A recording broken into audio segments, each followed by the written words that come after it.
नमस्कार दोस्तों, मैं आप सभी की प्रिय मित्र मोनिका राजपूत आप सभी के समक्ष प्रस्तुत करने जा रही हूँ एक बहुत ही प्रेरणादायी कहानी। दोस्तों, जिंदगी के कुछ पल और कुछ सबक ऐसे होते हैं जो हमें सिर्फ कहानियों के माध्यम से ही समझ आ सकते हैं।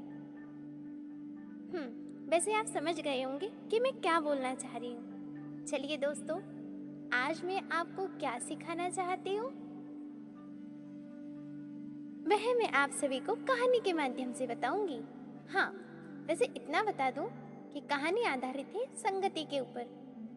शीर्षक भी बता ही देती हूँ, शीर्षक है संगति का आईना। चलिए शुरू करते हैं। एक समय की बात है, एक प्रतापी राजा अपने तेजस्वी घोड़े पर सवार होकर अकेले ही वन की ओर निकल पड़े। वन का वातावरण शांत था, पर हवा में एक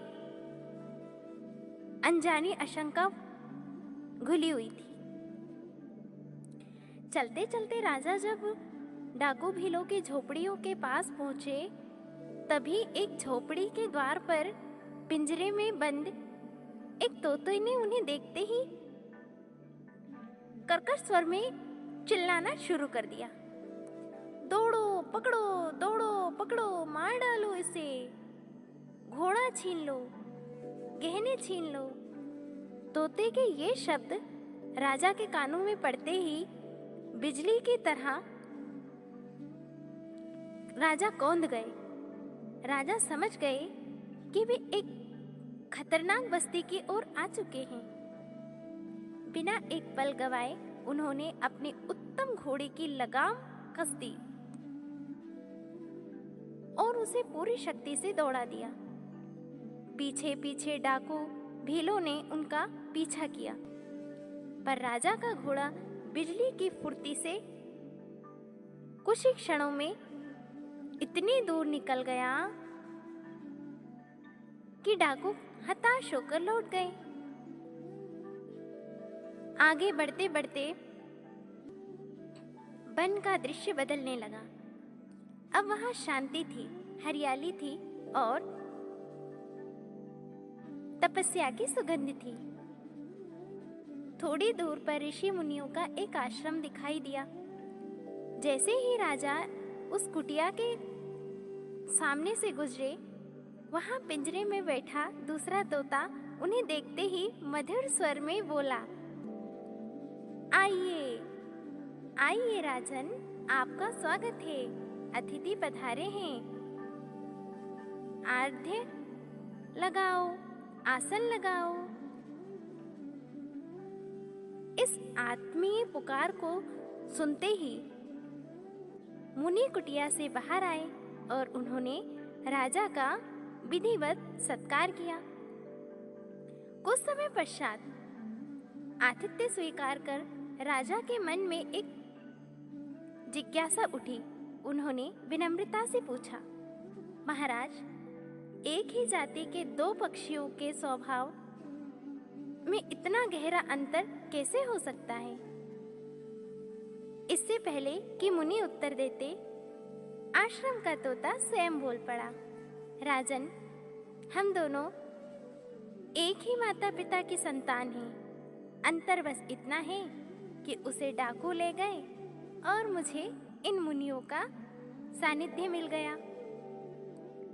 वह हिंसा, लूट और क्रूरता की बातें सुनता रहा, इसीलिए उसकी वाणी वैसी ही हो गई और मैं करुणा, सेवा और सद्भाव के स्वर सुनता रहा, इसीलिए मेरी वाणी और स्वभाव वैसे बन गए। आपने स्वयं देख लिया कि संगति किस प्रकार वाणी के भीतर गुण या दोष भर देती है। राजा इस उत्तर को सुनकर गहन विचार में डूब गए। उन्हें शास्त्री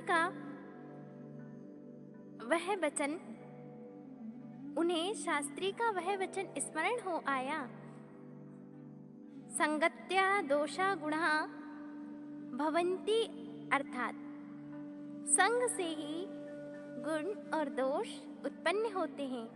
यह कथा केवल एक राजा और दो तोतों की नहीं, बल्कि हर मनुष्य के जीवन का दर्पण है। जैसे जैसे बच्चा बड़ा होता है, वैसे वैसे माता पिता, परिवार, पड़ोस, वातावरण और मित्रों की संगति उसके विचार, वाणी और कर्म को आकार देती है। अच्छी संगति मनुष्य को ऊंचाइयों तक ले जाती है, जबकि बुरी संगति धीरे धीरे उसके भीतर के श्रेष्ठ गुणों को भी नष्ट कर देती है। इसीलिए आवश्यक है कि हम स्वयं भी सत्संग सुने और अपने साथ वालों को और आने वाली पीढ़ी को भी अच्छे संस्कार, सही वातावरण और सकारात्मक संगति दे, ताकि उनके भीतर नकारात्मकता जैसी कोई चीज ना हो।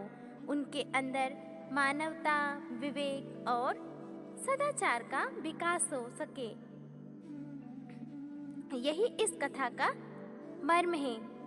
जैसा संग वैसा रंग और जैसा रंग वैसा जीवन। धन्यवाद दोस्तों। आशा और उम्मीद के साथ कि आप सभी ने इस कहानी से अपने जीवन का एक सुंदर सा प्रेरक प्रसंग चुरा लिया होगा। यदि हाँ दोस्तों, आप सभी को यह कहानी पसंद आए तो इसे लाइक, शेयर, सब्सक्राइब अवश्य करें। धन्यवाद।